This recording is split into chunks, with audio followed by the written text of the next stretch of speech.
Arun here from LeisureRides. We aim to make cycling simple by creating space for cyclists of all abilities to connect, share and grow.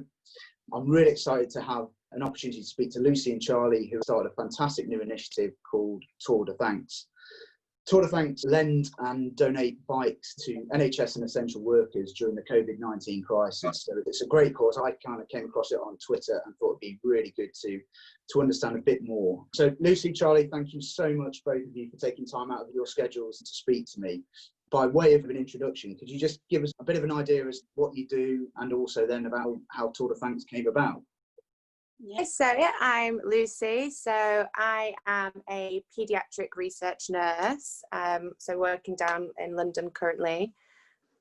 And Charli? So I work for a music venue in Manchester. Also, we're currently all furloughed at the moment because obviously all music venues aren't able to operate. Can you give us a bit of background as to how Tour de Thanks started in the first place? What kind of prompted the idea? Yeah, so just before lockdown and social distancing was announced, I was on a casual bike ride and walk with friends, and we're just going through what we knew was about to happen. It was quite obvious these rules were going to come into play. And I was saying, no more public transport, that's it for me. I'm only going to ride my bike to work. And I walked around the corner after locking my bike up 2 hours ago, and it had gone. And I just had this like sudden panic. But later on that evening, I started telling my friends about it, and then one of them did some posting on Twitter, and she started to get a little bit of traction online. People were commenting, people were offering bikes, offering donations, helping about fundraising. And how has it kind of grown since that initial heartache of having your bike stolen to actually finding the people that need the bikes? Do you want to go with that one, Charli? Yeah, I can do. So I think straight away people really wanted to help.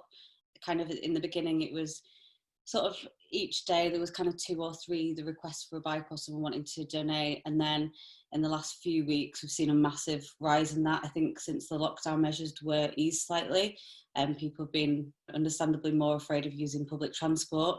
So say if someone contacts you and says they need a bike, what is the process then from there? It's not that often, but occasionally as soon as they get in touch, we can be like, we know the perfect person. Someone offered a bike 2 weeks ago and it's just sat there gathering dust. That's going to be great.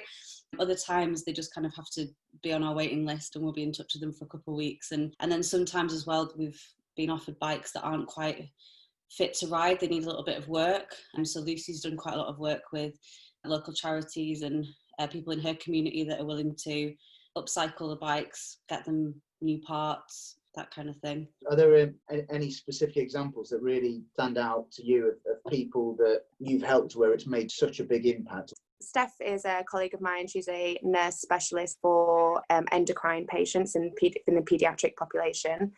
And she is a carer for her mother and also has a diabetic son. So when lockdown got announced, she had a lot of anxiety and fear because she was worried about going home, worried about her elderly mother and her being her carer. So the responsibility then fell to her husband.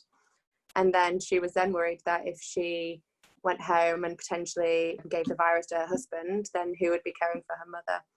And it's really meant for her that she was able to commute safely through London, and more than anything for her mental well-being. That really highlights what a massive impact it does have. And in terms of what the biggest challenges at the moment for you guys, is it mainly the volume of donations and getting that up?